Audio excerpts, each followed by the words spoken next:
या अय्युहल्लज़ीना आमनू, है लोगो जो ईमान लाए हो, मन यर्तद्द मिनकुम अन दीनिही, तुम में जो भी अपने दीन से पीछे हटेगा, फसौफ यातिल्लाहु बिकौम, अल्लाह ऐसे लोगों को लाएगा, युहिब्बुहुम, कि अल्लाह उनसे मोहब्बत करेगा, व युहिब्बुना, और वो अल्लाह से मोहब्बत करेंगे। तो इस पर बयान चल रहा था कि दीन से पीछे हटने का जो बुनियादी सबब है वो है अल्लाह की मोहब्बत में कमी। सिर्फ दलाइल से अल्लाह को मान लेना काफी नहीं है, बल्कि अल्लाह से मोहब्बत का होना जरूरी है। जब ये मोहब्बत मिलती है तो इंसान का ईमान महफूज हो जाता है, फिर वो पीछे नहीं हटता। बल्कि अगर मोहब्बत किसी गलत चीज से भी हो जाए जिसका गलत होना दलाइल से साबित हो, फिर भी इंसान उसे हासिल करने की कोशिश करता है। तो अब आप सोचिए कि जब गलत चीज की मोहब्बत इंसान को पीछे नहीं हटने देती, तो सही चीज की मोहब्बत कैसे पीछे हटने देगी उसको। लोगों को जो नाजायज इश्क हो जाता है, ये सही मोहब्बत है या गलत है? उनको पता भी होता है गलत है, इससे सेहत का नुकसान, मिलने वाला कुछ भी नहीं है, लेकिन फिर भी घुल घुल के पागल हो रहे होते हैं। जैसे वो शायर ने कहा है ना कि हम फिराके यार में घुल घुल के, शेर जो असल था वो तो मुझे याद नहीं रहा, उसकी जो नकली बनाया वो याद रह गया। हम फिराके यार में घुल घुल के, कुछ असल चाहिए था कि दुबले हो गए, तो शायर ने उसको चेंज कर दिया कि आजकल के आशिक अल्लाह उसके रसूल के इश्क में दुबले होने के बजाय खा खा के मोटे हो रहे होते हैं। तो उसने यूं कर दिया, हम फिराके यार में। फिराके यार का मतलब यार की जुदाई, अल्लाह की मोहब्बत, रसूल की मोहब्बत, इतनी मोहब्बत के घुल घुल के हाथी हो गए हैं। इंसान जब घुलता है तो हाथी भी सिमट के हिरन बन जाता है, लेकिन हम अल्लाह की मोहब्बत में घुल घुल के, बोलो भाई, हाथी हो गए। कह रहे इतने घुले रुस्तम के साथी हो गए। रुस्तम पहलवान और भोलू पहलवान अब आपको देख के शर्म महसूस कर रहे हैं। तो ये भी अल्लाह और उसके रसूल की मोहब्बत का एक स्टाइल है कि आप रसूल के इश्क में खाते ज्यादा हैं। समझ रहे हैं ना?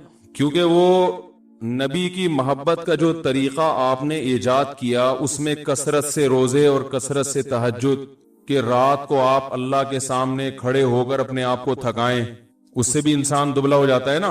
क्या हो गया भाई? अल्लाह की मोहब्बत में अपने आप को आपने थकाया। भाई पहले ही सही था यार, इसको क्या छेड़ दिया आपने। अल फलाहिया का क़यामत की बड़ी बड़ी अलामात में से एक अलामत यह है कि अल फलाहिया का स्पीकर सही हो जाएगा। अल फलाहिया का स्पीकर ठीक हो जाएगा। बड़ी बड़ी अलामत में बहुत बड़ी बड़ी अलामतें हैं कि एक अलामत ये आई थी कि जनरल मुशर्रफ पे मुकदमा चलेगा, क़यामत की बड़ी अलामत। एक ये थी कि अल्ताफ भाई वापस आ जाएंगे, ठीक है ना। एक अलामत ये भी बयान की जाती थी क़यामत की अलामत, और भी बहुत सारी हैं, लेकिन वो सियासत की तरफ चला जाएगा मामला। मुल्क में करप्शन का खात्मा हो जाएगा। तो एक बहुत बड़ी अलामत यह है कि अल-फलाहिया का लाउड स्पीकर सही हो जाएगा। तो अभी भी सही नहीं है, जो मुझे आवाज में ना मुश्किल हो रही है, आवाज मजेदार नहीं है। हर आदमी छेड़ रहा है इसको, इसका कोई कुछ सिस्टम बनाएं, यहाँ कैमरा लगाएं, जो सेटिंग है ना उसको हर एक छेड़ता है। बस जो भी है ये छेड़ रहा है कोई लाजमी, ये प्री प्लान के बगैर नहीं हो सकता।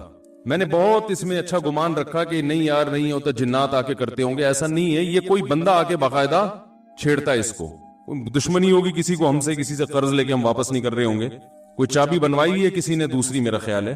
ये हकीकत बता रहा हूं, आप इसको मजाक ना समझें, क्योंकि ऐसा हो नहीं सकता कि बड़े बड़े माहिरीन को ले आए हम, उन्होंने एक सेटिंग होती है फजर में, वो सेटिंग आउट हुई हुई होती है। फजर की तिलावत में मुझे मजा ही नहीं आता, वो माइक खराब हो चुका होता है, उसमें कभी गूंज रहा है, कभी आवाज कम है, और हर बयान में नए सिरे से सेटिंग करनी पड़ती है। तो कोई बंदा है जो छेड़ रहा है इसको, उसने चाबी बनवाई भी होगी, क्योंकि यहाँ 8-10 साल पहले किसी ने चाबी बनवाई भी थी, वो उसने लॉकर से पैसे निकाले, खैर पकड़ा गया फिर वो।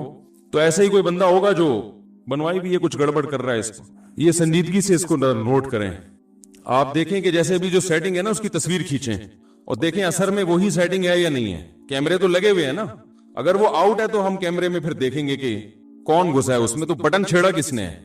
ये जो जिन्नात है ना ये नहीं करते काम। आपको पता है मैंने एक दफा बयान में ये कहा था कि एक साहब कहने लगे हमारे घर में कुछ उल्टे सीधे काम हो रहे हैं, लॉकर खुला हुआ होता है, ये होता है, बहुत देख लिया कोई। मैंने कहा अपने ही घर का कोई चोर है। वो कह रहे नहीं हमारे घर में कोई ऐसा नहीं है। मैंने कहा भाई ऐसा ही है। तो मैंने कहा खुफिया कैमरा लगाओ, पता ना चले कि कैमरा लगाया है, तो या तो वो जिन आना छोड़ देगा या वो पकड़ा जाएगा। कल किसी ने मुझे व्हाट्सएप पे वीडियो भेजी कि घर में रात को रोजाना नल का खुला हुआ होता था। सुबह जब घर वाले उठते तो नल का खुद से पानी बह रहा होता था। बहुत देख लिया भाई, ये कौन है जो रात को नल का जाके खोलता है। आमिलों को फोन किया, उन्होंने कहा जिन्नात का केस है और ये है, और हजारों रुपए उड़ा दिए उस चक्कर में। या तो मेरा बयान उन्होंने कहीं सुना कि खुफिया कैमरा लगाएं, या वैसे ही उनके जहन में आया कैमरा लगाया तो उन्होंने मुझे वो कैमरे की वीडियो भेजी कि वो जिन पकड़ा गया। आमिलों ने सब ने यही कहा कि क्या है, असरात हैं, क्योंकि इन बेचारों के पास, मैंने बताया था ना, एक हकीम को फोड़े की बीमारी का इलाज आता था, फुंसी का आता ही नहीं था। ये क्लिप बनाए आमिलों पे, बहुत दिन हो गए आमिलों पे बोला नहीं हूं मैं। तमाम आमिलों ने, चाहे वो देवबंदी थे, बरेलवी थे, अहले हदीस थे, जितने भी रूहानी थे ना, सब ने यही कहा कि जिन्नात का केस है ये, सीधा सीधा। और पढ़ने को, और वो आते ना सूंघते यूं यूं करते हैं ऐसे टोपी ड्रामे जैसे, इनको कोई महसूस हो रहा है यहाँ पे आएंगे कुछ असरात मसरात महसूस हो रहे हैं। इस तरह के ड्रामे चेहरे के एक्सप्रेशन से और बॉडी लैंग्वेज से ये शो करते हैं कुछ है यहाँ पे। तो उन्होंने खुफिया कैमरा लगाया तो देखा कि रात को चूहा आया, उसने बड़े तमीज से नलका खोला, पानी भी पिया उसने, और टब में पानी जमा होके नहा भी रहा है कमबख्त, बड़े आराम से उसमें गुसल। चूहा बहुत ज़हीन जानवर है, उसको कहीं गर्मी लगती होगी, उसने अंदाजा लगा लिया। वो अब इतनी सेंस उसमें है नहीं कि भाई तू उसको बंद तो कर दे, खोलना आता है, उसको बंद करना नहीं आता। खूब नहा धो के निकल लिया वो। किसी का दिमाग भी नहीं जा सकता कि चूहा आके नलका खोलेगा, उसमें नहाएगा और फिर चलता हुआ जाएगा। अब वो तो शुक्र है चूहे के चलते हुए के निशानात नहीं थे, वरना आमिल बोलते कि जिन्नात चूहों की शक्ल में आ रहे हैं। हकीकत है, ये देखो पंजे, तो बहुत बड़ा कोई जिन है। तो घर में खुफिया चोरियां हो रही है ना, जिन विन पे ना डाला करें। खुफिया चोरी, कोई बहुत होशियार चोर है, लोग कहते हैं समझ में ही नहीं आ रहा कोई कैसे चोरी कर सकता है। तो भाई होशियार चोर तो कहते ही इसको हैं कि जो इस तरह से चोरी करे कि समझ में ना आए। अगर समझ में आना शुरू हो जाए तो वो फिर चोरी थोड़ी करेगा, तो उसको पता है कि पकड़ा जाऊंगा भाई मैं, तो उसको पता है मैं पकड़ा जाऊंगा। तो बात ये चल रही थी, क्या बात चल रही थी, जो असल बात थी ना, उससे मैं ये कर रहा था कि अल्लाह ताला की मोहब्बत, अगर मैं कह रहा था मोहब्बत एक ऐसी जबरदस्त चीज है, ऐसी जबरदस्त चीज है कि अगर किसी चीज के गलत होने पर दलील कायम हो जाए और आपको पता है कि ये 100% गलत है, लेकिन आपके दिल में उसकी एक दफा मोहब्बत पैदा हो जाए, तो गलत होने के बावजूद आप उसे हासिल करने की कोशिश करते हैं। तो अगर किसी चीज का दलाइल से बरहक होना साबित हो जाए, जैसे अल्लाह और उसके रसूल का और आपकी तालीमात का, इस्लाम की तालीमात तो बहुत पाकीज़ा हैं, हर एक की फितरत को अपील करती हैं। तो अगर किसी का, ये एक बात याद रखो, इस्लाम को शख्सियतों पे ना परखा करें, समझ रहे हैं ना, इस्लाम को थोड़ा सियासत से अलग रखें। इस्लाम में सियासत है, सियासत में इस्लाम नहीं है। इस्लाम में सियासत भी है मगर सियासत में इस्लाम ये नहीं है। क्योंकि मैं बहुत ज्यादा लोगों से जो है ना वो उल्टी सीधी, वो जो मैंने एक इमरान खान की तकरीर पर हिमायत कर दी थी, उसमें बहुत सारे अपने कट गए।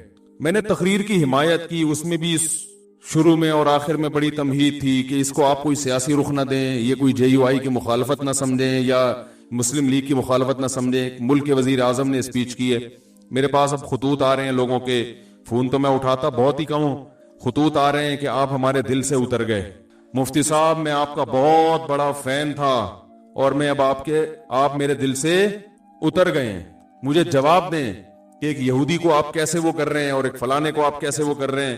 तो मैं जवाब नहीं दे रहा क्योंकि मुझे पता है जवाब दूंगा फिर उस पर एक नया खत आ जाएगा, इसलिए जवाब नहीं दे रहा कि आप में जवाब का तहम्मुल नहीं है, बर्दाश्त नहीं है, बर्दाश्त नहीं है। आप ये चाहते हैं कि यानी इस बिरा पर भाई आप इख्तलाफ करो ना, बोलो भाई मुफ्ती साहब आपने जो वजीर आजम की तारीफ की गलत की है, इसका दिल से उतरने से क्या ताल्लुक है, कोई शरई मसला थोड़ी मैंने बयान किया मिंबर पे बैठ के। अब बोलो भाई जो आप दीन की बातें कर रहे हो माशाल्लाह वो तो बड़ी जबरदस्त हैं, उस मामले में हम आपके पहले भी फैन थे अब भी फैन है। सियासत के मामले में जो आपने ये बात की है वजीर आजम की तकरीर से, हम आपके मुत्तफिक नहीं है, खत्म हो गई बात। मिसाल के तौर पर मैं अगर कोई मेडिकल साइंस की बात करूं, मैं बताऊं शुगर की एक फला दवा है, मैंने डॉक्टर से सुना है बड़ी जबरदस्त है, आपने उससे बड़े डॉक्टर से सुना कि वो जबरदस्त नहीं है, तो मैं आपके दिल से उतरूंगा? बोलो ना भाई, दिल से उतरूंगा? आप बोलेंगे यार मेडिकल साइंस में इन्होंने एक बात कही है इनकी राय के मुताबिक, दूसरे डॉक्टर ने तो इसके खिलाफ कहा है, अब आपके पास दोनों ऑप्शन है, उसकी माने हमारे वाले डॉक्टर की मान लें, दिल विल से नहीं उतारेंगे आप। बोलेंगे इन चीजों से आदमी ना दिल से उतरता है ना दिल पे चढ़ता है। मैं जब तालिब इल्म था तो हमारे एक उस्ताज ने एक नसीहत की हमें, वो उस वक्त नसीहत समझ में नहीं आई, अब आती है समझ में। उन्होंने कहा देखो, अवाम की अकीदत से कभी मुतासिर नहीं होना, सही है ना। जो अवाम आपसे कहे ना हजरत हजरत माशाल्लाह माशाल्लाह, आपके चप्पल भी उठा रहे, इससे कभी मुतासिर नहीं होना, धोखे में नहीं आना। मैंने कहा क्यों? उन्होंने फरमाया 2 मिनट में इनकी अकीदत तेल हो जाती है, समझ रहे हैं ना। जरा सी कोई बात दाएं बाएं हुई जो इनके मिजाज के खिलाफ हुई, वो सारी अकीदत खत्म, गालियां देने पे आ जाएंगे, हौसला नहीं है। मौलाना तारिक जमील साहब के साथ क्या किया है उन्होंने? अगर इमरान खान की तारीफ कर दी, आप कह दो गलत तारीफ है, खत्म। सारी जिंदगी की उनकी मेहनत, हजारों गुनाहगारों को उनके हाथों अल्लाह ने तौबा की तौफीक दी। क्या अल्लाह ने, अब तो वो उम्र ज्यादा हो गई, उस तरह से वो बोल नहीं सकते, उम्र ज्यादा हो गई है और बीमारियां ने घेरा हुआ है उनको, तो उनकी आप तकरीरें सुने जवानी की, क्या दिलों, सख्त दिलों को उन्होंने, सख्त दिलों को नरम किया है। कैसे बड़े बड़े गुनाहगारों को उनकी वजह से तौबा की तौफीक मिली है। सारी जिंदगी की मेहनत एक तरफ, एक वजीर आजम की जात पर उन्होंने थोड़ी सी बात कर ली कि अच्छा आदमी है, तो वो सारी मेहनत और वो अकीदत एकदम हवा हो गई। हमने तो उसकी जात की तारीफ भी नहीं की है, हमने तो ये कहा ही नहीं कि अच्छा है क्या बुरा है, हमने तो ये कह दिया तकरीर अच्छी है। उस पे खुतूत आ रहे हैं, आप हमारे दिल से उतर गए। मैं, कोई कह रहा है मैं 8 साल से सुन रहा था, कोई कह रहा है मैं 15 साल से सुन रहा था, कोई कह रहा है मैं जनाब आपको, मैं तो सारी सारी रात आपके बयान बैठ के सुना करता था, सोता नहीं था, लेकिन आप मेरे दिल से हमेशा के लिए उतर गए हैं। भाई इतना तो फिर आज इस बात पे नहीं, कल किसी और बात पे उतर जाएगा, आप उतर जाओगे आप ट्रैक से। इतना छोटा ज़र्फ अगर रखोगे तो दुनिया में किसी से भी फायदा नहीं उठाओगे। इसलिए कि आज आप दिल से अकीदत कर रहे हो ना, और अकीदत में गुलूफ की वजह से हमारे, आपके दिल से हम उतर रहे हैं, कल उनसे कोई मिस्टेक होगी वो भी आपके दिल से उतर जाएंगे। तो ऐसे आदमी के दिल में कभी कोई पनप सकता ही नहीं है। ज़र्फ बड़ा रखें, ये बोल लिया करें भाई गलती हो गई मुफ्ती साहब से। आपका ख्याल अगर है कि हमने गलत कहा, भाई मुफ्ती साहब बहुत अच्छे, आपके ख्याल में, वो तो अल्लाह ही जानते अच्छे हैं कि नहीं है, लेकिन आप कह रहे हैं भाई मेरे ख्याल में मुफ्ती साहब बहुत अच्छे, ये वाली बात मुफ्ती साहब की मैं इससे मुत्तफिक नहीं हूं, खत्म। इसमें कौन सा मसला है भाई? इतना बढ़ाते हैं यार इन छोटी छोटी बातों को। आप बोलो हजरत मौलाना तारिक जमील साहब बहुत अच्छे, अल्लाह ने उनसे बड़ा काम लिया, बड़ा तकवा, बड़ी लाहियत, ये जो उन्होंने इमरान खान की तारीफ की, आप जो उनसे इख्तलाफ करते हैं, बोले भाई इस मामले में मैं उनकी राय से मुत्तफिक नहीं हूं, बाकी उनका काम अल्लाह ने, अकीदत मोहब्बत है उनसे, अल्लाह उनकी उम्र में बरकत दे, ये वाली। और कभी मुलाकात हुई तो मैं उनसे कह दूंगा कि हजरत ये आपने अच्छा नहीं किया, बस खत्म। जिनकी राय में उन्होंने अच्छा नहीं किया और जिनकी राय में अच्छा किया वो कहें बहुत अच्छे, कीप इट अप, ठीक है। तो इतना छोटा ज़र्फ, इतना छोटा ज़र्फ, और जिसका ये ज़र्फ होता है वो किसी भी जगह नहीं पनपता। देखो रसूलुल्लाह सल्लल्लाहु अलैहि वसल्लम ने इरशाद फरमाया, खवातीन से खिताब किया कि औरतें जहन्नम में मर्दों से ज्यादा होंगी। खवातीन ने पूछा क्यों? इस हदीस में तो है औरतें ज्यादा होंगी, दूसरी हदीस में आता है जन्नत में भी औरतें ज्यादा होंगी, एक और हदीस है। ये मैं इसलिए कह रहा हूं कि खवातीन डर जाती हैं कि हम यहाँ भी हैं वहां भी हैं, क्या मजाक है। वजह उसकी है कि खवातीन की आबादी ही ज्यादा होगी, तो जाहिर है इधर भी ज्यादा तो उधर भी ज्यादा। तो पूछा गया भाई वजह क्या है? आपने फरमाया तकफुरनल आशीर, शौहर की नाफरमानी करती हो, नाशुक्री, नाफरमानी नहीं कुफर कहते हैं नाशुक्री को। कैसे नाशुक्री? फरमाया सारी जिंदगी खिलाता है पिलाता है।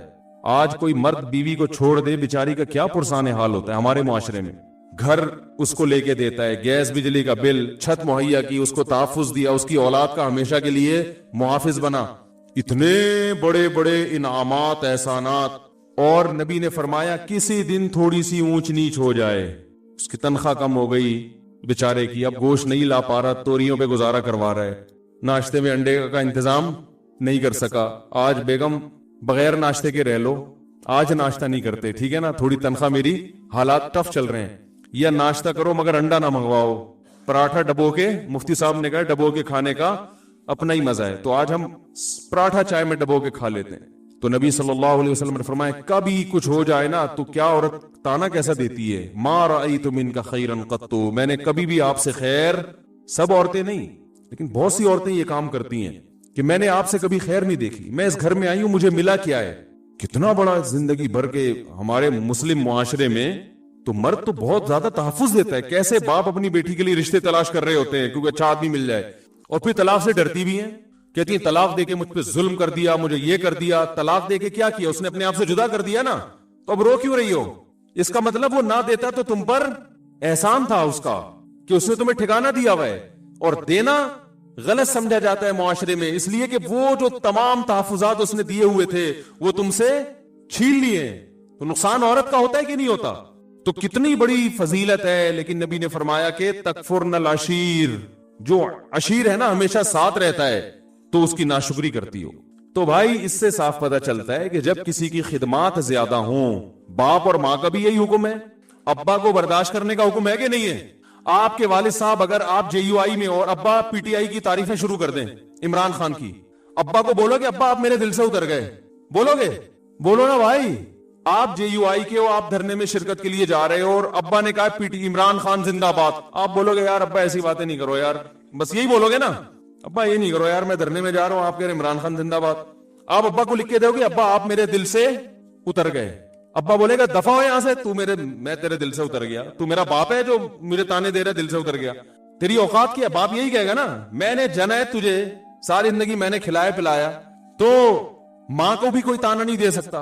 हमें याद है जब ज़ियाउल हक का दौर था, हम बहुत छोटे बच्चे थे उस वक्त, तो ज़ियाउल हक ने रेफरेंडम करवाया था कि इस्लाम चाहते हो तो हाँ, इस्लाम नहीं चाहते तो ना। बहुत होशियार आदमी था ज़ियाउल हक भी। उसने रेफरेंडम करवाया था कि अगर आप इस्लाम चाहते हैं तो मजीद 5 साल के लिए मुझे वोट दे दें। तो हमारे खानदान में एक बूढ़ी खातून है, अब तो बूढ़ी हो गई, उस वक्त तो इतनी बूढ़ी नहीं थी, वो हमारी महरम रिश्ता है उनसे, वो ना पे ठप्पा लगा के आ गई। और हमने कहा भाई क्या हो, इस्लाम नहीं चाहिए? उन्होंने कहा इस्लाम चाहिए, ज़ियाउल हक नहीं चाहिए हमें। उन्होंने कहा इस्लाम चाहिए हमें, ज़ियाउल हक नहीं चाहिए। उनको नहीं पसंद होगा ज़ियाउल हक, तो बाकी अक्सर लोग हाँ पे जाके ठप्पा लगा रहे थे। तो हमें उनकी बात पे हंसी आई। हम जो थे ज़ियाउल हक की तरफ थे, हम समझते थे कि भाई ये दीनदार आदमी है, तहज्जुद गुजार आदमी है, ये इस्लाम को, और उसने बहुत हद तक किया भी हमारी राय के मुताबिक काम। वफाकी शरी अदालत बनाई, मुफ्ती तकी साहब को उसका जज बनाया, हुदूद ऑर्डिनेंस सारे ज़ियाउल हक के ही बनाए हुए हैं। उसके दौर में जो जितनी टीवी एंकर्स थी सबके सर पे दुपट्टा होता था। बहुत सारे काम उसने किए और बहुत सारे कर सकता था, मगर लोगों ने उसका साथ नहीं दिया। लेकिन इसमें भी राय का इख्तलाफ हो सकता है, कोई कहता है अमरीकी एजेंट था, कोई कहता है क्या हो। ऐसा ना हो जो थोड़े बहुत जिनके दिलों से मैं नहीं उतरा, अब उनके दिलों से भी उतर जाऊं कि आप तो ज़ियाउल हक की हिमायत कर रहे हो। तो 2 मिनट लगते हैं दिल से उतरने में। तो वो ना पे लगा के आ गई। अब वो हमारे खानदान की बड़ी खवातीन, हम उनसे ये कहते हैं आप हमारे दिल से हमेशा के लिए उतर गई। तो भाई रिश्ते हैं ठीक है ना का, और हमने बज़ाहिर तो ये कुफर है ना कि इस्लाम नहीं चाहिए, वो कहती है इस्लाम चाहिए। ये ज़ियाउल हक ने इस्लाम का उनके खराय के मुताबिक लेवल लगाया हुआ है कि अब इस्लाम तो हर आदमी कहेगा ना हाँ, तो हाँ का मतलब ये कि अगले 5 साल के लिए मैं दोबारा आ रहा हूं। तो भाई हमारे अपने रिश्तेदारों में हम जब बैठते हैं, कोई JUI की हिमायत कर रहा होता है, कोई PTI की हिमायत कर रहा होता है। अब जो खानदान के बड़े बुजुर्ग हैं, हम उनसे तमीज से एहतराम से थोड़ी सी डिबेट कर लेते हैं, बहस कर लेते हैं, भाई ठीक है आपकी राय है, बड़े बुजुर्ग तो बुजुर्ग ही रहेंगे। अब ये थोड़ी कि वो PTI में चला गया तो वो हमारे दिल से उतर गया, वो JUI। भाई बड़े खानदान के रिश्ता है। दोस्त अहबाब में भी ऐसा ही होता है। हम जब बैठते हैं, हमारे दोस्तों में, हमारे शागिर्दों में, मेरे शागिर्दों में कोई JUI का है, कोई PTI का है, वो बैठे हुए होते हैं। अब वो क्या आप हमारे दिल से उतर गए? मैं कहूंगा दिल से उतर गए तो मैं तो सबक नहीं पढ़ाऊंगा। जब तुम्हारा उस्ताद से तुम्हें अकीदत मोहब्बत ही खत्म हो गई तो मैं तुम्हें तफसीर क्यों पढ़ाऊं? मैं क्यों पढ़ाऊं भाई तुम्हें तफसीर? इतना बड़ा ताना तुमने दे दिया कि आप अब यानी आप हमें समझ में ही नहीं आ रहे ना, तो जब फिर उससे पढ़ो जो तुम्हें समझ में आ रहा है। जो समझ में नहीं आ रहा उससे क्यों पढ़ रहे हो? तो छोटा दिल ना रखो मेरे भाई, ज़र्फ को क्या करो, दूसरे की राय सुनने का तहम्मुल पैदा करें, राय सुनने का तहम्मुल पैदा करें। मैं बहुत कुछ बोल सकता हूं मिंबर पे बैठ के, बहुत कुछ दलाइल के ताने बाने मिला सकता हूं, आप भी मिलाएं, लेकिन हम तो एक उसूली और जाब्ते की बात करके आगे निकल जाते हैं कि उसूल और जाब्ते में भाई ये हम ये कह रहे हैं कि ये काम अच्छा किया, फला अगर करेगा तो हम उसको भी अप्रिशिएट करेंगे, फला आदमी का फला काम अच्छा है, और वो कुरान और सुन्नत नहीं बन जाता, वो हमारी राय होती है। तो अगर कोई आलिम PTI में चला जाता है, मैं कहता हूं कोई आलिम दीन अगर PTI में चले भी जाए, देखो एक जमाना था, सियासी बातें नहीं करनी चाहिए, लेकिन अब वो दीन की जब तक मैं मिसाल नहीं दूंगा तो जो मैं शरीयत ही का कायदा बताना चाह रहा हूं समझ में नहीं आएगा। एक जमाना था कि MQM बड़े उरूज पर थी, एक आलिम थे, उनका MQM में एक असेंबली के मेंबर थे, उनसे बड़ी गहरी दोस्ती, वो उनसे बड़े जाके बड़ी अच्छी तरह से मिला करते थे और बड़ी गहरी दोस्ती। किसी ने एतराज किया कि हुक्मरानों से ताल्लुक है भाई, कि जब भी असेंबली का मेंबर आएगा और ये जनाब इससे बड़े अच्छे तरीके से मिलेंगे, इसको चाय भी पिलाएंगे, ये तो चापलूसी कर रहे हैं। ये क्या कर रहे हैं? ये तो चापलूसी, हुक्मरानों की चापलूसी। तो मैंने उनसे कहा, मैंने कहा भाई देखो, एक जब कोई भी हुकूमत में है तो उसके खिलाफ चलोगे तो आप अपने काम नहीं निकलवा सकते, और अगर आप उससे दोस्ती लगा के बहुत सारे दीनी काम करवा सकते हैं उससे, तो ये चापलूसी नहीं है, ये शरीयत में ऐन मतलूब है। चापलूसी हुक्मरानों की वो हराम है जो अपनी जात के लिए हो, कौम के लिए है, मुल्क व मिल्लत के लिए, तो ये चापलूसी नहीं है, ये तो अखलाक है। और शरीयत ने हमें हुक्मरानों के एहतराम का हुक्म दिया है, उनको जलील करने का हुक्म नहीं दिया। इसलिए कि कौमी इत्तिहाद जो है ना, इत्तिहाद वो जब ही होता है कि जब सब एक अमीर पर मुत्तफिक हो, तब मुल्क पावरफुल बनता है, तब उस वक्त ताकतवर बनता है मुल्क। आप दर्जनों सियासी इख्तलाफ करें, तो अगर कोई किसी असेंबली के, अब मैं इसलिए कह रहा हूं, हजरत मौलाना तारीम साहब जाके बैठे हुए हैं किसी हाकिम के पास, उसकी तस्वीरें आ रही हैं, नीचे झूठी हदीसें और असलाफ के वाकयात के, जो हुक्मरानों से मिलता है वो यूं है तो वो यूं है तो फलाना है।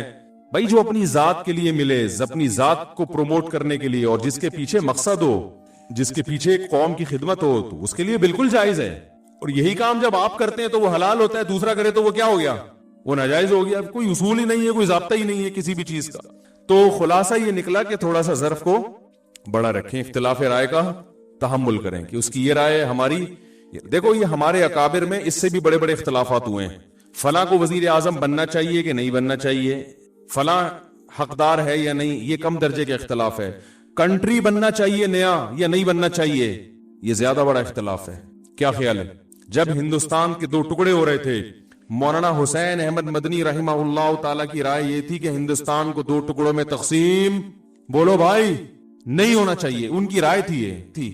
उनके पास अपने दलाइल थे कि ज्यादा मुसलमान इंडिया में हैं, यहां थोड़े हैं, तो एक पूरी उनके पास एक दलाइल थे। मौलाना अशरफ अली थानवी रहमहुल्लाह ताला, मौलाना जफर अहमद उस्मानी रहमहुल्लाह ताला की राय ये थी कि बनना चाहिए मुल्क। ये बहुत बड़ा इख्तलाफ था कि नहीं था? भाई कंट्री वजूद में आना चाहिए कि नहीं आना चाहिए, ये छोटा इख्तलाफ नहीं था। मौलाना हुसैन अहमद मदनी वो कहते थे मुल्क नहीं टूटना चाहिए, इस पे वो जलसे कर रहे थे, धरने दे रहे थे, बड़ी तहरीक चलाई थी उन्होंने, पूरा एड़ी चोटी का जोर लगा लिया कि हिंदुस्तान को नहीं टूटना चाहिए। लेकिन मौलाना थानवी रहमतुल्लाह अलैह कायदे आजम से बाकायदा मुलाकातें कर रहे थे। मौलाना जफर अहमद उस्मानी थानवी कायदे आजम से मुलाकातें कर रहे थे, उनको एप्रिशिएट कर रहे थे कि अलग मुल्क बनाना है वरना हम हिंदुस्तान में पिस जाएंगे। और ये दोनों एक दूसरे का इस कदर एहतराम करते थे, इतने शदीद इख्तलाफ के बावजूद, कि आज तक इनके शागिर्दों में आपको चपकलस नजर नहीं आएगी। मेरे शेख हजरत मुफ्ती रशीद अहमद साहब रहमहुल्लाह ताला हजरत थानवी के सिलसिले के हैं और उनके नजरिए से मुत्तफिक थे कि पाकिस्तान बनना चाहिए। लेकिन हजरत ने हदीस पढ़ी मौलाना हुसैन अहमद मदनी से, समझ रहे हो, उस दौर में जब ये इख्तलाफ उरूज पर था। बुखारी पढ़ी है किससे? मौलाना हुसैन मदनी से। इतने शदीद इख्तलाफ के बावजूद हमारे हजरत फरमाते हैं, मुझे मौलाना हुसैन अहमद मदनी से इतनी अकीदत थी कि मैं दर्स में उनके करीब आके बैठा करता था और जहां मौका मिलता उनके पांव के तलवों पे अपना हाथ लगाता। एक इश्क की हद तक मोहब्बत थी ना, इतनी मोहब्बत। कितना बड़ा इख्तलाफ, इसलिए कि उन्होंने इस इख्तलाफ को आपस की नफरतों का जरिया नहीं बनाया, आपस की नफरतों का जरिया नहीं बनाया। मौलाना थानवी रहमहुल्लाह ताला को किसी ने फरमाया कि अबुल कलाम आजाद जो हैं वो पाकिस्तान बनने के कायल नहीं है, वो आपसे बहस करना चाहते हैं, ठीक है ना, वो आपसे बहस करना चाहते हैं। तो किसी ने बताया हजरत अबुल कलाम आना चाहता है। हजरत ने मिजाज में फरमाया आने दो, यहां जद्दुल कलाम बैठा हुआ है। यानी अब कहते हैं बाप को और जद कहते हैं दादा को। अगर कलाम का बाप है तो हम कलाम के दादा हैं। इनकी आपस में बहस भी हुई और मुबाहिसे भी हुए, बड़ी मोहब्बत से, बड़े सलीके से। उसके बावजूद अपनी राय पर कायम। शेखुल हदीस मौलाना ज़करिया रहमहुल्लाह ताला को किसी ने बताया कि आप तो सिरे से सियासत में हिस्सा ही नहीं लेते, मुल्क की हालात कहां जा। तीसरा ग्रुप एक ये था जो दोनों तरफ कहीं भी नहीं था, वो कहते थे हम सियासत में। भाई मौलाना थानवी रहमहुल्लाह की, मौलाना अशरफ अली थानवी की राय ये थी कि पाकिस्तान बनना चाहिए और सियासत में वो पढ़े। उन्होंने अपने शागिर्दों को भेजा, कायदे आजम से मुलाकातें हुई। कायदे आजम को दीन के करीब लाने में बहुत बड़ा किरदार है। यहां तक के कायदे आजम पैंट शर्ट पहना करते थे। मौलाना अशरफ अली थानवी रहमहुल्लाह की मेहनत से उन्होंने वो शेरवानी पर आ गए। उन्होंने कहा ये लिबास जो है ना हमारे मुल्क में मॉडर्न लोगों का समझा जाता है, लोग इससे आपको इस्लामी लीडर नहीं समझेंगे, तो आप अपना लिबास चेंज करें। कायदे आजम इसमें भी एग्री हो गए। और हकीमुल उम्मा मौलाना अशरफ अली थानवी कायदे आजम की बहुत, वो कहते थे इसके गेटअप पे ना जाओ, वो कहते थे कायदे आजम इनके गेटअप पे ना जाओ, ये आदमी अंदर से मुसलमान है, और मुल्क लेने के लिए उस जो पेचीदगियां हैं और उसके जो साइड इफेक्ट हैं उनको ये हमसे ज्यादा समझते हैं। इन्होंने लॉ पढ़ा हुआ है, समझ में आ रही है बात कि नहीं आ रही, वो ये ज्यादा अच्छा समझते हैं। अब इसमें कौन सही था कौन गलत था ये बहस करने का कोई फायदा नहीं है, इसलिए कि जब पाकिस्तान बन गया तो मौलाना हुसैन अहमद मदनी ने सबसे पहले पाकिस्तान की हिमायत की है। लोगों ने कहा आप तो मुखालफत कर रहे थे, तो उन्होंने कहा मस्जिद बनने से पहले इख्तलाफ हो सकता है कि मस्जिद बने या ना बने, बन गई तो उसका एहतराम लाजिम है। कैसी जबरदस्त सोच थी, अड़े नहीं रहेंगे, नहीं बस नहीं गलत हुआ अब मैं इसकी वाट लगाऊंगा। उन्होंने कहा भाई ये तो उस वक्त इख्तलाफ था, अब जब बन ही गया है तो अब मुसलमानों का एक मुल्क बन गया, अब इसको ताकतवर होना चाहिए, इसमें कानून साजी होनी चाहिए और इसको अब सपोर्ट करना चाहिए। तो बड़ा एक दिलचस्प वाकया मेरे जहन में आया था। मैं अर्ज कर रहा था कि कायदे आजम को फुल सपोर्ट मिल रही थी कहां से, मौलाना शरीफ थानवी रहमतुल्लाह ताला की तरफ से, और उधर मौलाना हुसैन अहमद मदनी वो सियासत में वो उनके जुलूस निकल रहे थे और वो तकरीरों में कहते थे मुसलमानों ये दिल्ली की जामे मस्जिद छोड़कर कहां जा रहे हो, ये बाबरी मस्जिद छोड़कर कहां जा रहे हो, ये तो तुम्हारे 1000 साल तुमने हिंदुस्तान पे हुकूमत की है, ये तो तुम्हारा है। एक दूसरे फरीक की राय ये थी कि हमारा था, अब अगर हम अलग मुल्क नहीं मिला तो इससे भी जाएंगे हम, क्योंकि गोरा अंग्रेज सारे फायदे हिंदू को देके जा रहा था, वो हिंदू के हवाले करके जा रहा था। दोनों की राय थी, दोनों के दलाइल थे, उसकी सुनते लगता वो सही कह रहा है, उसकी सुनते लगता वो सही कह रहा है। और एक तीसरा ग्रुप था शेखुल हदीस मौलाना ज़करिया रहमतुल्लाह ताला का, वो सारा दिन इल्म हदीस में किताबों में लगे हुए थे, वो सियासत में दिलचस्पी, वो किसी धरने में शरीक ही नहीं होते थे। अब ये चाहते ना 3 धड़े बड़े आराम से बन सकते थे उलमा के, एक धड़ा बन जाता पाकिस्तान बनना चाहिए, एक धड़ा पाकिस्तान मुखालिफ, और एक ये कि ये दोनों जो है ना फितना परस्त हैं, हमें तो अल्लाह उसके रसूल के बस दीन में लगना चाहिए। ये तीनों अपने मुरीदों को तैयार करते और बोलते कि तुम उसकी मजलिस में नहीं जाना, उस दरसे हदीस ना सुनना मौलाना हुसैन मदनी का।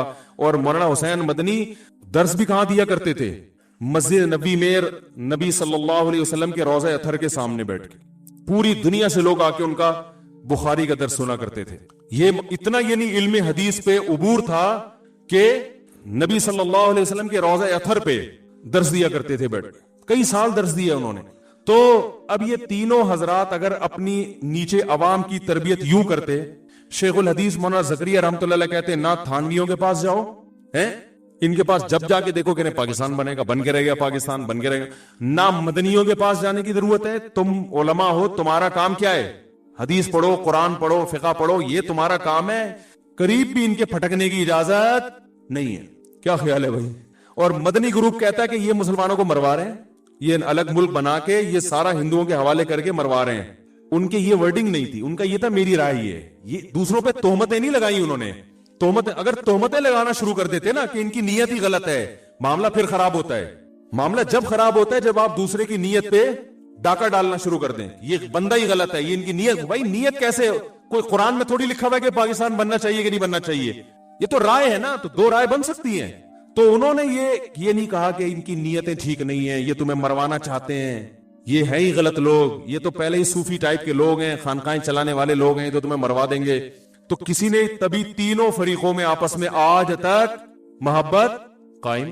तो शेखुल हदीस से किसी ने कहा कि आप तो जलसों में जाते नहीं, धरनों में जाते नहीं, और आप वो अपने शागिर्दों को भी मना करते थे कि मत जाओ वरना इल्म के नहीं रहोगे। तो किसी ने कहा मौलाना हुसैन मदनी तो करते हैं, तो उन्होंने कहा मौलाना हुसैन अहमद मदनी जैसा हौसला हम में नहीं है, वो सियासत में पूरी तरह उतर के भी इल्म से पीछे नहीं हटे। उन्होंने कहा इतनी किताबें वो रोजाना पढ़ा रहे हैं, इतने तहकीकी काम उनके हो रहे हैं, और जलसों में शिरकत भी, धरनों में शिरकत भी, ये हौसला अल्लाह ने हर एक को नहीं दिया। अजीब, देखो कैसा। तो अपने शागिर्दों का ये जहन बनाया जिसकी वजह से आज भी उनके शागिर्दों में आपस में मोहब्बत है। हमारे हजरत तो उन्हीं के शागिर्दों में से थे ना, तो मौलाना हुसैन मदनी रहमतुल्लाह से भी मोहब्बत करते थे, और हजरत हकीम उलम्मा के सिलसिले के तो यानी इनको खिलाफत मिली हुई थी। तो अब जो सिस्टम चल रहा है, अब इतने बड़े इख्तलाफ नहीं, अब उससे छोटी नौई। इमरान खान की तारीफ कर दी थी मौलाना तारिक जमील साहब ने, तो अब वो 3 तोए में शरारत है, ऐसे भी कुछ मैसेज आ रहे हैं कि तोए जिस नाम में भी होगा उसमें क्या है, मुझे मैसेज आया कि जिस मौलवी के नाम में तोय होगा वो शरारती होगा। एक तारिक जमील, एक तारिक मसूद, एक ताहिर अशरफी, उन्होंने एयरपोर्ट पे जाके इस्तेकबाल कर लिया था ना। तोय नहीं होना चाहिए नाम में। मैंने कहा फिर जोए से नाम रखा करो। तो भाई ये गाड़ी है KJJ5640, गलत पार्किंग कर दी, इसको सही कर लें 5640। तो भाई इतना बड़ा इख्तलाफ हुआ, आपस में नफरतें नहीं फैली, अब बहुत छोटे छोटे इख्तलाफ हो रहे हैं। और इतना ज्यादा, देखो मैं एक बात कहता हूं, अपने सियासी लीडर से अकीदत मोहब्बत जरूर करो। आपको जो समझ में आता है, अगर आपको धरना समझ में आ रहा है आप धरने में जाओ, अगर आपको नहीं समझ में आ रहा आप नहीं जाओ। लेकिन इन सियासी कायदीन के चक्कर में आपस में एक दूसरे को दिल से मत उतारो। कोई भरोसा नहीं है कल ये लीडर आपस में बैठ के चाय पी रहे हो और हम आपस में लड़ लड़ के एक दूसरे को दूर कर चुके हो। माजी में क्या ऐसा हुआ नहीं है? ये सियासी लीडर कुफर के फतवे लगा रहे होते हैं एक दूसरे पे। मैंने खुद जलसों में तकरीरें सुनी है, वो काफिर, वो यहूदी, वो फलाना, थोड़े दिन में उसी के साथ गले मिल रहे, फूल पहनाए जा रहे हैं, हाथ मिलाए जा रहे हैं, उसको मुकम्मल सपोर्ट कर रहे हैं। ये तो होता है, हर लीडर के साथ होता है, हर लीडर, और हो रहा है, अब तो माजी से देखते आ रहे हैं। तो मैं तलबा से कहता हूं JUI और PTI के चक्कर में आपस में नफरतें पैदा मत करो, तुम क्लास फेलो। ये दौर जिंदगी में दोबारा कभी नहीं आएगा।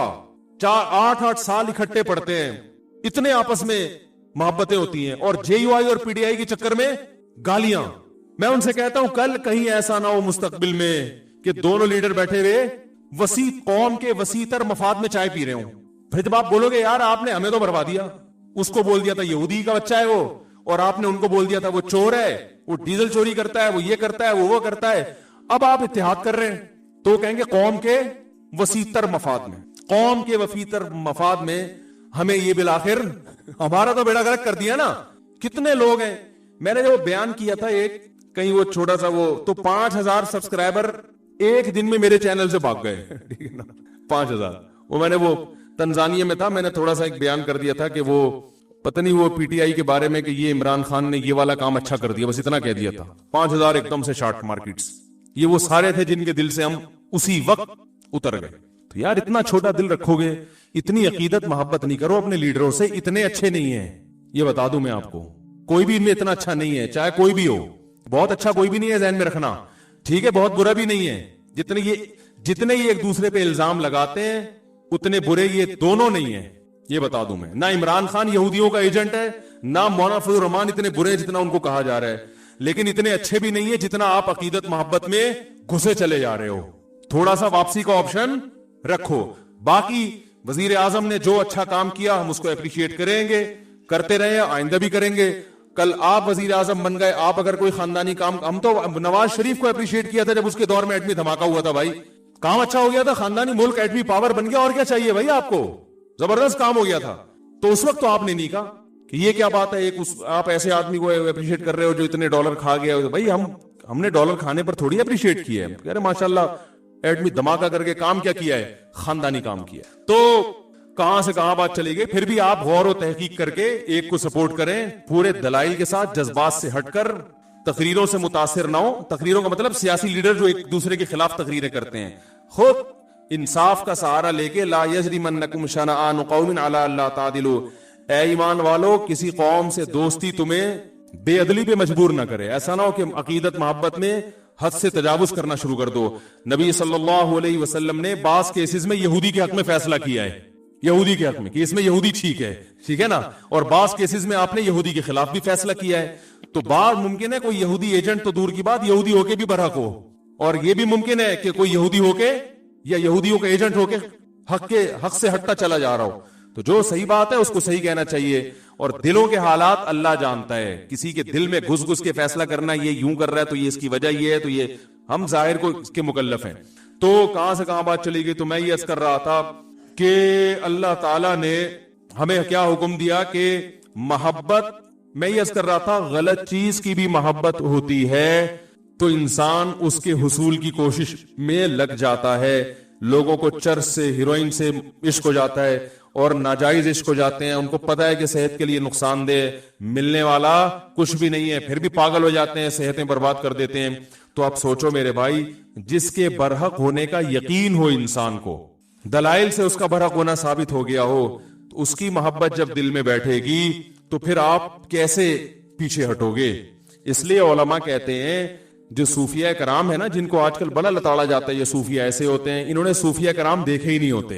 ये कभी किसी सूफी के साथ रहे नहीं है। इन्होंने वो कुछ मज़ारों पे बैठे हुए जाहिल सूफी देखे होते हैं और उसकी बेस पर ये सुबह शाम क्लिप बना बना के सूफिया कराम के खिलाफ फतवे झाड़ते रहते हैं। मेरे शेख और मुर्शिद भी सूफी थे, मैं उनसे बैत था, बुजुर्ग थे। वो खलीफा थे मौलाना अब्दुल गनी फूलपुरी रहमतुल्लाह अलैह के, और वो खलीफा थे मौलाना सलवी थानवी रहमतुल्लाह अलैह के। हमने इन बुजुर्गों को अपनी आंखों से देखा है। तो जो हर वक्त बुजुर्ग के खिलाफ बोलते रहते हैं ना, उनसे मैं कहता हूं कभी किसी बुजुर्ग की सोहबत में चंद दिन बैठ के गुजारो, तुम्हें पता चलेगा बुजुर्ग क्या होते हैं। समझ में आ रही है बात? बुजुर्ग लेस जिंदगी इंसान को बर्बाद कर देती है।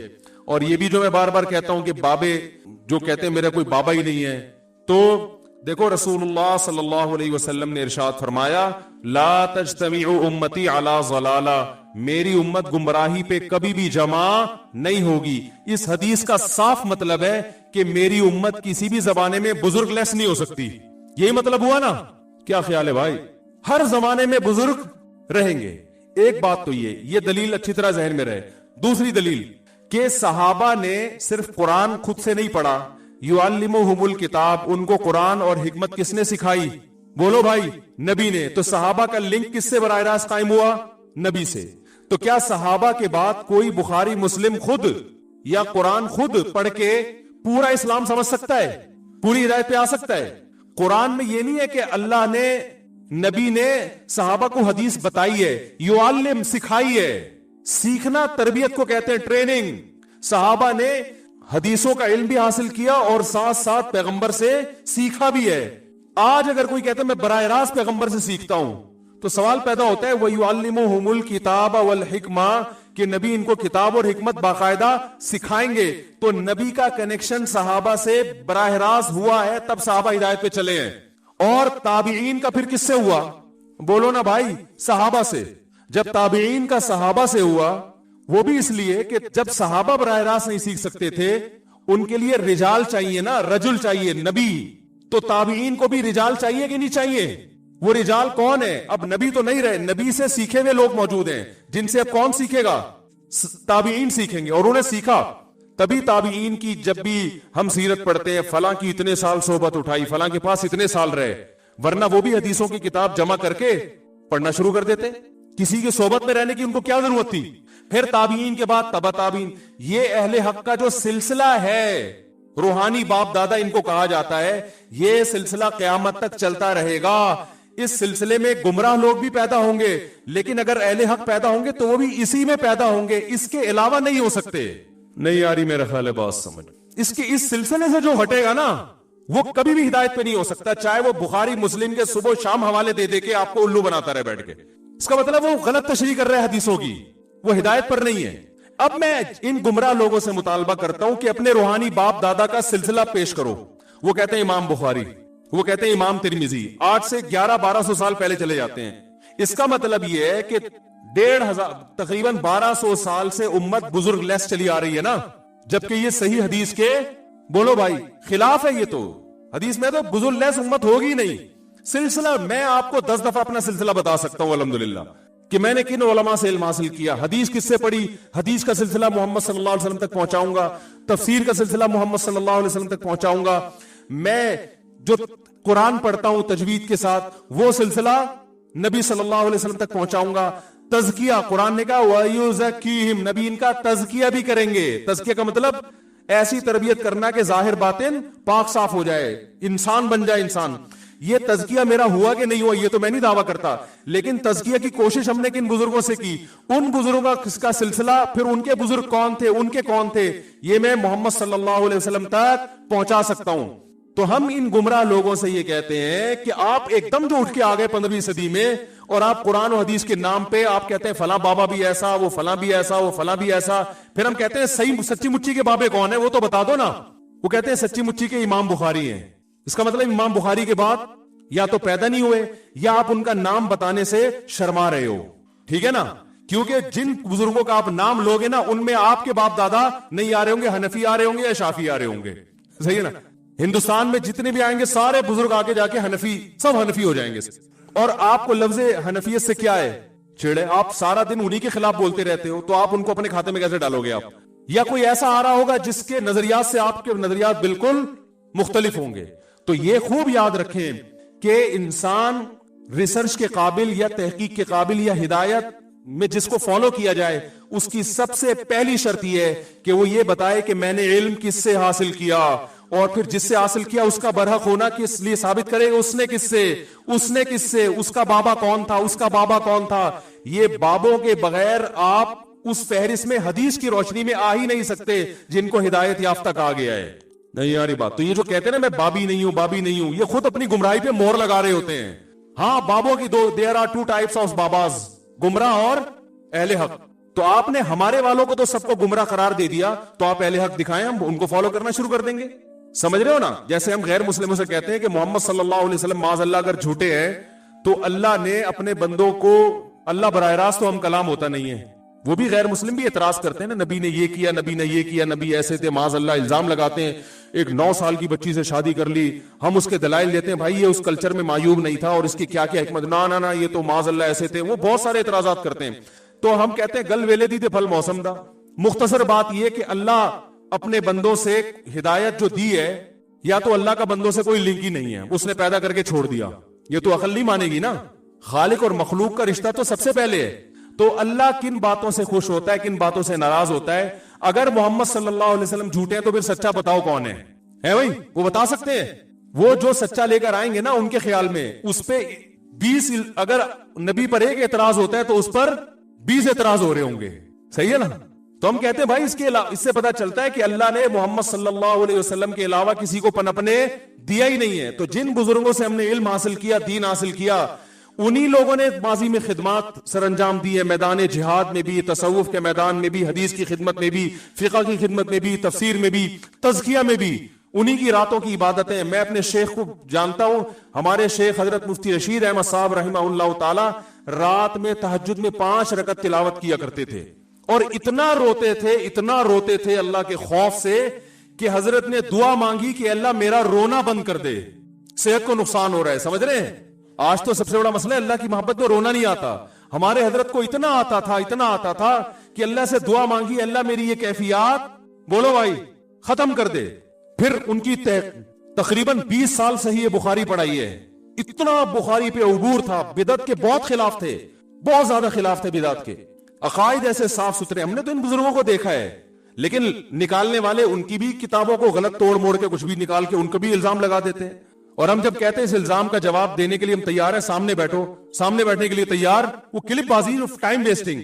तो ये जो है ना बुजुर्ग लेस मुआशरा, ये इस्लाम का मुआशरा नहीं है, कुरान और सुन्नत के बिल्कुल खिलाफ है।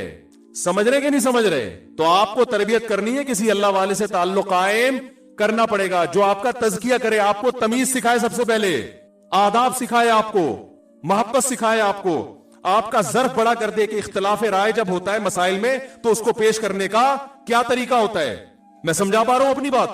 तो हमने जिन बुजुर्गों को देखा, जिन अकाबिर को देखा, हमने उनमें अल्लाह का खौफ पाया। हमारे हजरत रहिमहुल्लाह ताला का तकवा ऐसा मशहूर था कि उनके बारे में मशहूर था कि कोई एड़ी चोटी का जोर लगा दे, कोई चीज अगर नाजायज है ना, वो इनसे करवा नहीं सकता। जिस चीज का साबित हो गया ना कि ये क्या है, गलत है शरीयत में। और बहुत सी चीजों में उन्होंने अपने बुजुर्गों से इख्तलाफ भी किया है, वो हम भी करते हैं। उनकी राय अगर बदल गई तो उन्होंने कहा ठीक है, लेकिन एहतराम के साथ। उन्होंने फतवे नहीं लगाए। मुफ्ती रशीद अहमद साहब फर्ज नमाज के बाद इज्तिमाई दुआ को नहीं मानते थे, इसका कोई सबूत नहीं है।